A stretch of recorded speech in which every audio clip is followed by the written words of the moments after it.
This is Living Healthy with Your Health Potential, where we explore your options for better health. Brought to you in association with The Woman in You. Hi, welcome to Living Healthy. I'm your host, Sheryl Worthington Turgeon. From sauerkraut to kombucha, the ancient process of fermentation is making a comeback due to its beneficial health properties. To learn more about these benefits and what this process entails, we have invited fermentation enthusiasts Kim Bella, PhD, of theshakeupartist.com, and author, lecturer, Professor Stephan Martin of cosmicconversations.org to the show. Kim and Steve are professors at Bristol Community College in Fall River, Massachusetts. Dr. Bella uses nutrition, exercise, and mind-body practices to help others understand and overcome the obstacles and barriers that keep them from leading full, healthy lives. And Professor Martin uses his background in cosmology to bring a broader perspective to the importance of good nutrition. I'd like to start tonight with a brief history of fermentation. If you could tell us a little, I know it's been around for thousands of years, but if you could tell us a little bit about the background and whether it's, a global thing or... Well, it is global, from India to China to Europe. It's Africa. It's interesting that one of the first fermented foods was actually mead, which is the process of adding water to honey. So it happened naturally, and I believe, I'm not exactly sure where this actually happened, but to find that the honey was bubbling, and that when they ingested it, they had, pleasant experiences from it. Kind of put people on the path of, exploring more and experimenting more with that. Today, people are it's beginning to ferment foods more on their own, I think, and at home than they have in the past. And I'm just wondering, why do you think that that's making a comeback? Well, I think one of the reasons, I believe, is that people are becoming more and more conscious of their health and wanting to bring more beneficial foods into their diets. And fermentation process has such healthy benefits, and it's so easy to do.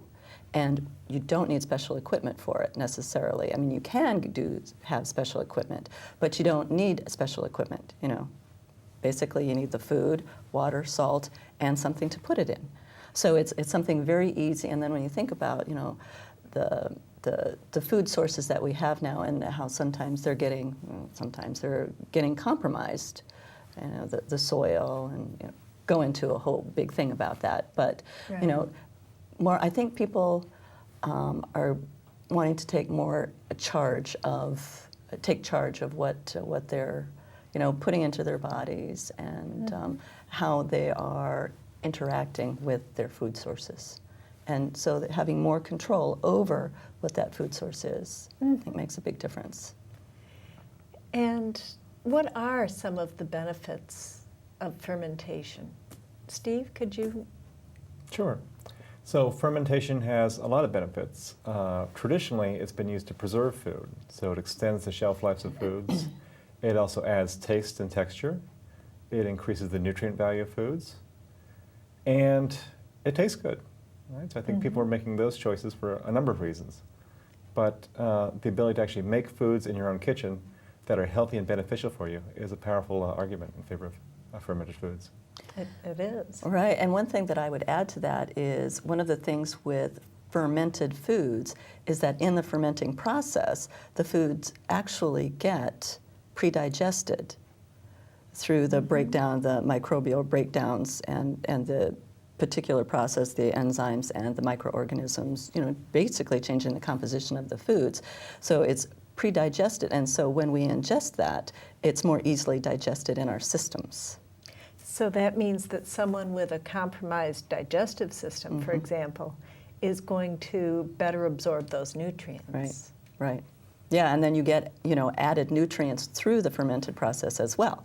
Not necessarily, okay, yes, you get the benefit of, easier digestion, plus the nutrients that come with that as well. Yeah. Terrific. And also improves digestion as well. So the foods they eat after the fermented foods are more easily digested as well. So many cultures have a great. tradition of eating some fermented food before their main meal because it aids in digestion of everything that comes after it. Fantastic. That makes absolute sense. Mm-hmm. And what are some of your favorite foods to ferment? I love sauerkraut. I love, kombucha is one, but I especially love kimchi, which is a fermented Asian cabbage.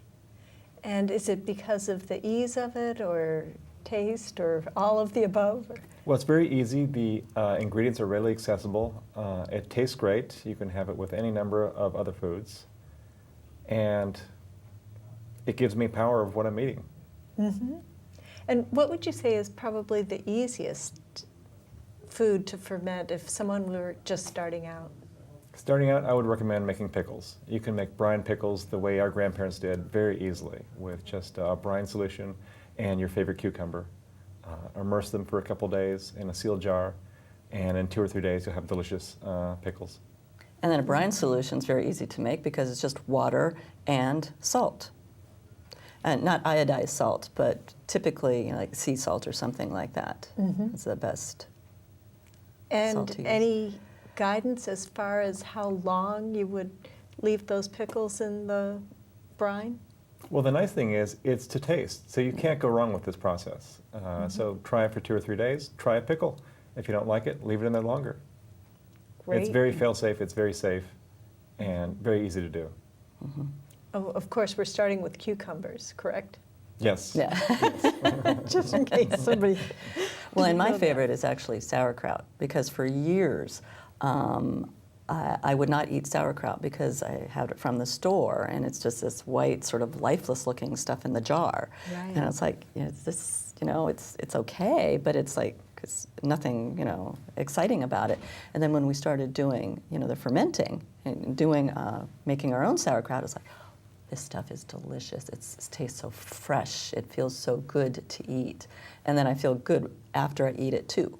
So it's like through the whole process. And it's just so beautiful. If you use like the red cabbage, it's like this beautiful, beautiful pink color that comes out. So it's beautiful to see and smell and taste.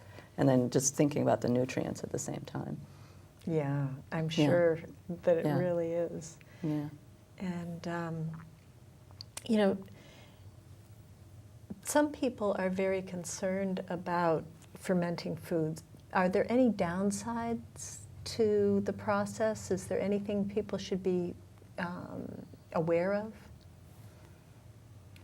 Well, I do know that there's a bit of controversy about kombucha. Mm-hmm. That there was some information from the Mayo Clinic that there's not enough information to make a determination about the safety of kombucha. So they haven't done enough, research on it to find out what it's about. From my own personal experience, I love kombucha. It's basically a tea. It's a fermented tea, basically, is what kombucha is. And I find that my first experimenting with kombucha, I was a little nervous when I was first trying, and I thought, I'm not sure how this is going to taste or how it's going to affect me. And I tried a little bit at a time, to see how it was going to work with my body. And I just found that it's like I just felt so good after, I'm drinking it, when I'm drinking it. And although this is anecdotal evidence, I found that, I lost 5 pounds right away, after I started drinking it. And there could definitely be other factors associated with that. I hadn't changed my diet, still doing the live raw that we had talked about last time. And just noticing, adding the kombucha in and not thinking about losing weight necessarily. And then finding that, some of the other factors could be, it's like I'm doing a lot of working out. So, it's like providing energy and doing a lot of working out. Okay, I'm going to lose weight. So, it's like a little, it's like, well, that's interesting. And then I also feel like my immune system actually is stronger too because of it. Could be other factors as well, but I think it probably helps. And that's just my personal experience. Again, what the documented, empirical evidence is about that has not been established. So, And in terms of concern about molds or pathogenic bacteria, can you address that for me? Well, I mean, as long as you keep, basic clean kitchen procedures, it shouldn't be a problem. But for example, if you're making sauerkraut, most of the fermentation is taking place underneath the brine solution. So that if you do get any mold on top, it's very easy to scrape off, and it doesn't affect everything that's below the water level. So it's very safe, as long as you take, basic sanitary procedures. So basically, the process of fermentation then is creating healthy bacteria, which would then eat the pathogenic bacteria, is that right? Yes, you're Right. creating a solution that has the conditions to allow healthy bacteria to grow while diminishing the possibility of unhealthy bacteria being present at the same time. Yeah. right. And then when you have so much healthy bacteria, if there is bad bacteria, it's been shown that the healthy bacteria will take care of the bad bacteria. So it's this system that protects itself, really. Yeah. Yeah. And when you think that it's been around for thousands of Thousands. years, people have survived, haven't they? Thousands of years, right? There's much less cleaner kitchens than we have today. Right, and sometimes not even having a kitchen Yeah. and still doing the fermenting process, right? Yeah. So, I'd like to remind our viewers they are watching Living Healthy, and today we're talking to Dr. Kim Bella and Professor Stephan Martin about the benefits of fermentation. I know different cultures around the globe have been fermenting foods for centuries. Stephen, I'm wondering, how does what we eat affect our worldview, and vice versa? Well, sure. I mean, our worldview and our culture and what we eat are all intertwined, right? So for example, right now, we're sort of moving away from an industrial worldview where our food comes prepackaged and sterilized and pasteurized, and people are going back to, closer to the sources of food. They're going back to the land themselves. They're going back to more ecological ways of thinking, right? And so our food is tied up with our environment, right? Because we grow out of a certain relationship to the environment, and eating raw and unpasteurized foods is one way of actually being closer to the environment, right? For example, we're part of this whole web of life around us, which includes bacteria which live both outside of us and inside of us. So eating fermented foods is a way of celebrating that connection with the greater circle of life that we're part of, and also acknowledging that we're one life form among maybe 10 million species on this planet. Yeah, it really changes your perspective, doesn't it? I think it does, yeah. So actually, the bacteria that we're eating then is eating local food, isn't it? Exactly, exactly. So when you eat locally sourced foods, you're naturally improving your immune system because you're using local resources, you're cultivating local bacteria, which are in harmony with the environment already. And it's a win-win, right? It's a win for the bacteria, it's a win for you. And it makes for a stronger immune system and a stronger local ecosystem at the same time. Yeah, it's a win for the environment, too. Yeah, for sure. Yeah. Yeah, you're not spending all of the energy transporting foods long distances. And taking them out of their natural habitat. Right, Right. right. So what attracted you to trying fermentation in the first place? Well, I know for me it was a natural step or part of, the live foods.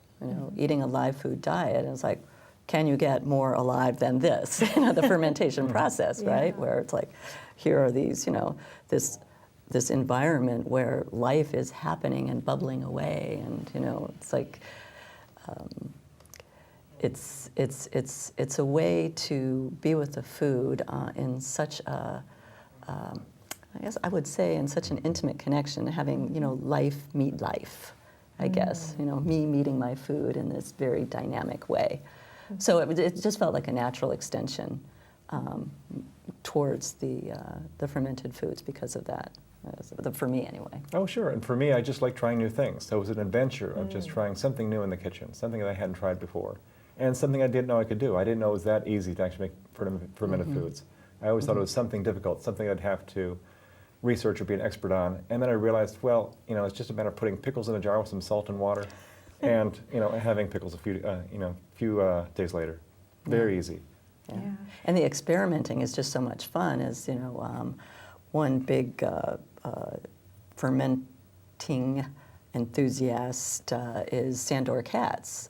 And he has this great book called Wild Fermentation that talks a little bit about this, gets some great recipes in it. And he's like, it's just experiment, just try anything. Just like give it a try. It's like, I haven't tried it, but I would try it, It's like anything can be fermented. That's amazing. That's what he's saying. Anything can be fermented. It's like, we just experiment with it. Yeah, yeah. Yeah, and it's really not something you should be afraid of then. I would say no. No, not at all, no. Yeah. It's a very friendly process and very easy to get into and not complicated at all. Yeah, and you don't need special equipment. As I was saying earlier, it's like, it's not, you have to, go to a special school to learn how to do it. Our ancestors have been doing it for, again, thousands and thousands of years. Yeah. Any advice for people who are just considering starting to ferment food? Anything that worked, didn't work, place you should start? Well, I would recommend starting simple. Start with something simple like pickles. Right? I mean, that gives you some confidence. If you can just take cucumbers, put them in a brine solution, and have pickles in a few days, that'll give you confidence to try something else like sauerkraut. And then to move up to something like kombucha, or kefir, or yogurt, or any of these other fermented foods that you see in the store, you can make. So I'd say start small, have some successes, enjoy what you're discovering, what you're eating, and go from whatever direction it takes you. And what resources would you recommend? Well, definitely Sandor Katz's work, definitely. I've found his, the book Wild Fermentation to be highly educational and just some really great recipes in it, yeah. Yeah, there's another book called Nourishing Traditions, which is also a good resource book for many people. Okay. And do they have differing views on fermentation, or is it? No, I think they're very complementary. They have different recipes from around the world, so you're really celebrating world culture and world cuisine when you're fermenting, and just trying different things that you like, trying different tastes. I know you both have been fermenting yogurt particularly lately. And can you tell me a little bit about that process? What's involved with that? Well, it's very easy. I mean, you take good quality organic milk. You add a little bit of yogurt already because that has a culture in it. Right, a little starter. You leave it at a stable temperature, warm enough, generally 90 to 100 degrees. And in 8 hours, you'll have a big batch of yogurt. That'll be better than anything you can buy in the store. Delicious. Delicious. Really? Yeah. Yes. And that brings up a really good point too. It's like depending on one's taste, if you like, you would keep fermenting whatever it is you're fermenting. If you like a stronger taste, you would keep it fermenting longer. If you like less of a strong taste, that you would have it, it would be a less of a strong taste. So it's very taste specific, and that's the great thing about it. It's like it's not a sort of a prepackaged way of looking at food, because it's very individual, and each batch is individual. So it's very interesting to watch. It's like, well, I did the exact same thing, but it came out differently because you're working with a live form, right. with life, and so it's going to have different properties. I wouldn't say properties, but it's going to have different. What's the word I'm looking for? Different qualities. Different qualities. Thank you. Yeah, different qualities. Depending on how hot it is, how cold it is, because that affects the fermentation process as well. So the warmer it is, the faster it's going to ferment. So if you put something, fermenting something, you put it by a heater, for example, you're going to have a faster fermentation process, and you'll be able to eat it sooner because it's going to ferment faster, start bubbling away, which is really fun to see. And then if it's colder, it's going to be a slower process. So it's also going to change with the seasons? Yeah. So you'd never make the same batch twice, basically. Right, Exactly. right, yeah. It's individual, it's specific to that time that you're making it, which is a wonderful way to look at our foods rather than you go to, let's say a fast food chain and, the foods are the same no matter where you buy them across the globe. Yeah. It's like that particular consistency that, a French fry here is going to taste the same as it would in, Germany. Yeah. Wherever.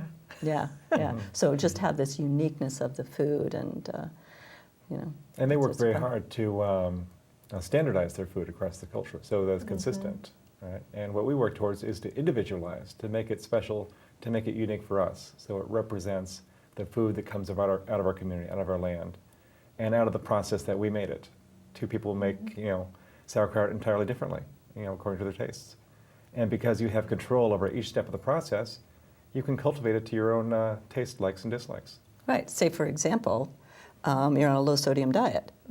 So there are ways that you can work with the fermentation process and use other seasonings in place of salt and still have the fermentation process, like I think caraway and things like that.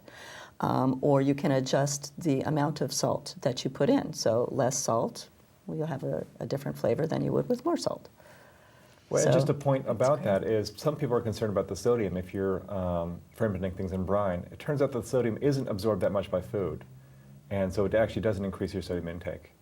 Really? Yeah, so the brine there is just to create a fermenting medium, and not very much is actually absorbed by the food itself. So the pickles don't actually turn out to be very salty. Okay. So Right. yeah, it's not like you're Fascinating. eating salty food, as a result of it. Right. But like with the cabbage, when making sauerkraut, what happens with cabbage is, cutting up the cabbage and then you salt it, and then you put it in, a container, and what happens is the salt actually draws the water out from the vegetable, and so that's what it's brining in that its own juices basically. So it's like not adding water to it, but actually, the salt drawing that water out from the cabbage.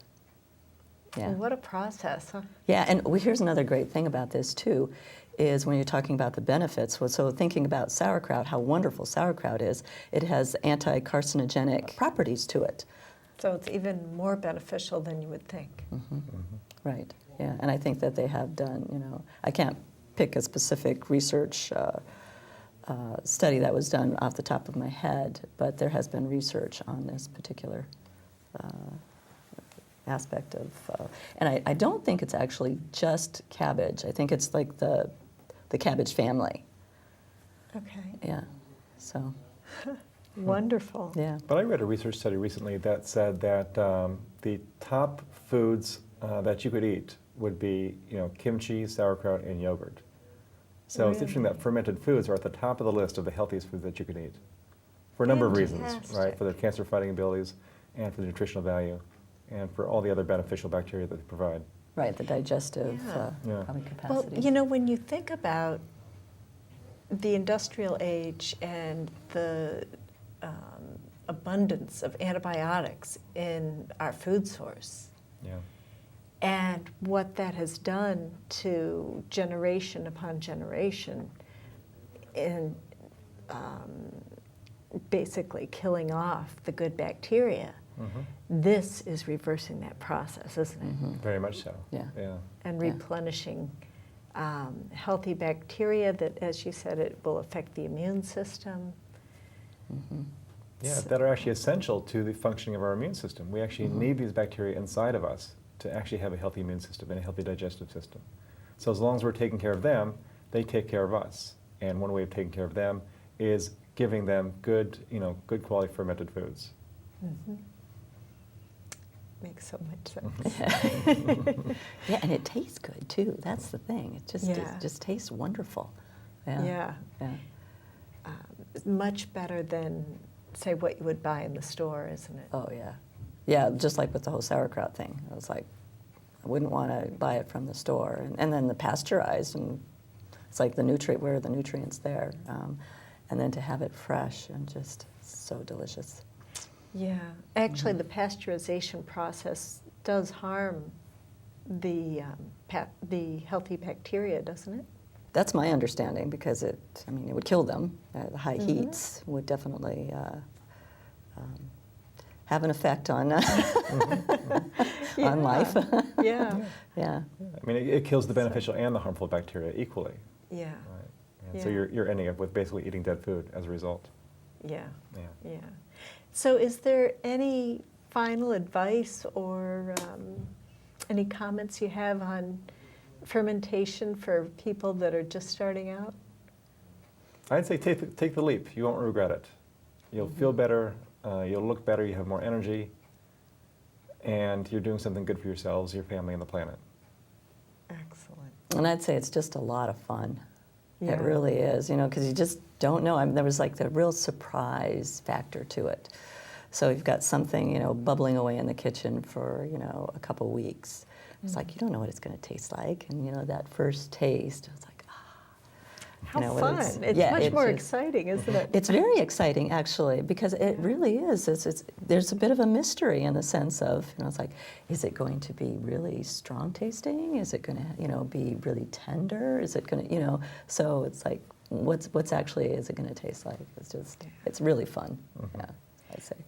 Well, thank you both so much. It's really been fun talking about this. Yeah. And I hope you'll come back and see us again. Thanks, Sheryl. For more information on Dr. Bella and Professor Martin, visit www.theshakeupartist.com and cosmicconversations.org. You can also contact them at 508-567-1066 or by email at theshakeupartist@gmail.com. Thank you for joining us today. I'm your host, Sheryl Worthington Turgeon. See you next time on Living Healthy. Hi, I'm Sheryl Worthington Turgeon in the Your Health Potential Kitchen. Fermenting foods can be fun and healthy, but you should be careful to ensure your workspace is sanitary and be aware of procedures specific to the foods you're fermenting. While we didn't have time to go into depth about the many fermented foods you can prepare at home during this episode, you can visit various links through my website at yourhealthpotential.com/fermenting to access more information about the fermented foods you wish to explore. Meanwhile, have fun, and we'll see you next time on Living Healthy. Bon appetit!